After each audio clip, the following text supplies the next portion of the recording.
What effect does the concentration of H positive ions have on the nature of solution. अब कहते हैं कि जो कंसनट्रेशन है H पॉजिटिव की वो कैसे इफ़ेक्ट करती है या कैसे इन्फ्लुएंस करती है nature of the solution.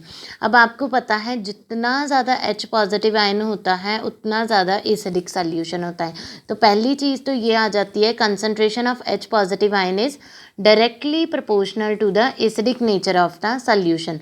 So more the concentration of H positive ion, more acidic the solution.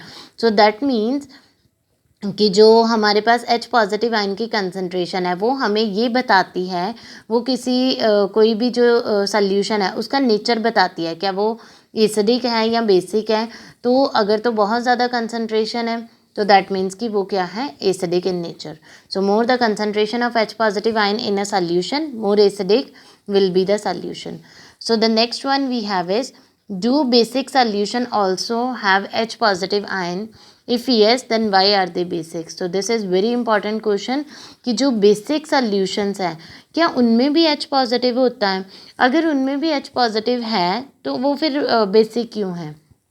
सबसे पहली बात तो ये है कि जो बेसिक सॉल्यूशन होते हैं इनमें भी H पॉजिटिव होते हैं। Yes, basic solution also have H positive but the concentration of OH negative, इनके कंपैरेटिवली जो H पॉजिटिव इसमें होंगे बेसिक सॉल्यूशन में, उसके कंपैरेटिवली जो OH नेगेटिव की कंसनट्रेशन है वो बहुत ही ज़्यादा मीन्स ज़्यादा होती है, मच ग्रेटर। सो इसकी कंसनट्रेशन बहुत ज़्यादा होती है तो इनकी कंसनट्रेशन कम होती है। सो ये क्या करेगा, बिकॉज इसका फिर बहुत कम कंसनट्रेशन होने की वजह से इसका जो रिएक्शन क्या उसे कहते हैं कि इसका जो इफ़ेक्ट है वो निग्लिजिबल होगा, इसको निगलेक्ट ही फिर कर दिया जाता है बिकॉज इसका बहुत कम कंसंट्रेशन है तो इसकी बहुत ज़्यादा कंसंट्रेशन है। सो इसने क्या करना है, ड्यू टू मोर कंसंट्रेशन और due to much greater number of OH negative then H positive, they are basic in nature. So they are basic in nature. अब जैसे वाटर है तो हम वाटर को कैसे कहते हैं कि वो न्यूट्रल है, इट इज़ नॉट एसिडिक और बेसिक। इस केसेस में क्या होता है कि जो वाटर है जब इसकी डिसोसिएशन होती है तो हमारे पास H पॉजिटिव भी आता है, OH नेगेटिव भी आता है। अब हम देखते हैं कि इस केसेस में ना तो वो एसिडिक है ना वो बेसिक है, तो इनमें क्या होता है कि दोनों की जो कंसंट्रेशन है एक दूसरे के इक्वल होती है। सो जितने H पॉजिटिव उतना OH negative.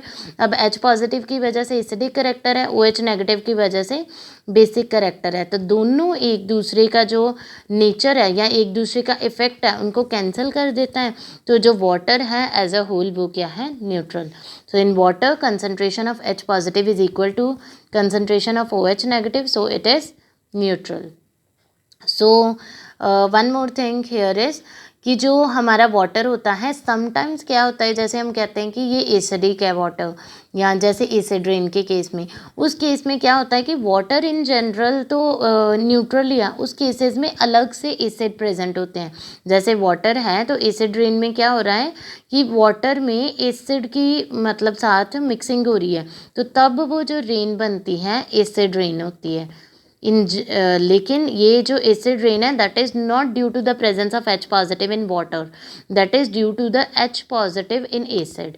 So that's why the rain become acidic. So the next question we have is, under what soil conditions do you think a farmer would treat the soil of his field with quicklime, slag lime और chalk? अब कौन से conditions में जो farmer हैं वो अपनी जो फील्ड है उसकी सॉइल को क्विक लाइम के साथ, जिसको हम कैल्शियम ऑक्साइड कहते हैं, स्लेग लाइम के साथ या चॉक के साथ ट्रीट कराएगा?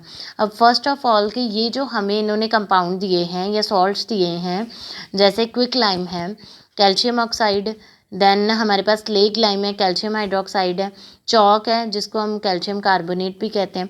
ये तीनों के तीनों कंपाउंड्स जो हैं these are basic in nature.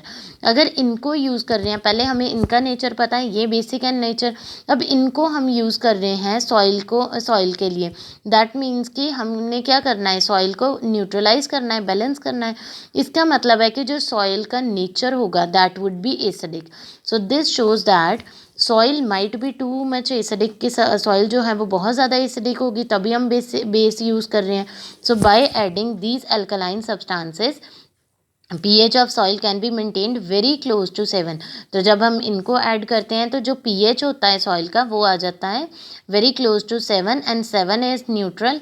तो जो आपको पता है कि मोस्ट ऑफ द प्लांट्स और इवन हमारी ह्यूमन बॉडी या एनिमल्स भी हैं तो उनका जो बॉडी की फंक्शनिंग होती है या जैसे प्लांट्स की ग्रोथ है वो कहाँ पे सबसे बेटर होती है एट द न्यूट्रल pH।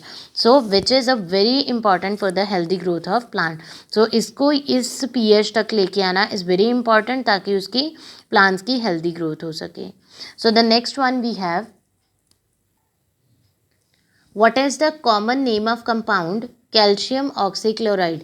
अब इसका कॉमन नेम क्या है? इफ़ यू रिमेंबर ये हमने पीछे डिस्कस किया था तो इसका तब भी मैंने बोला था कि ऐसे आपको क्वेश्चन पेपर में बहुत आते हैं कि आपको कोई भी कंपाउंड का फॉर्मूला दिया होगा उसका उन्होंने पूछा होगा कि कॉमन नेम क्या है या कोई कॉमन नेम दिया होगा तो आपको पेपर में ये पूछा जा सकता है इसका फॉर्मूला क्या है। तो इनमें बड़े ध्यान से आपने याद रखना है। सो कैल्शियम क्लोराइड जो होता है उसको कॉमनली हम कहते हैं bleaching powder. So the next question we have name the substance which on treatment with chlorine yield bleaching powder.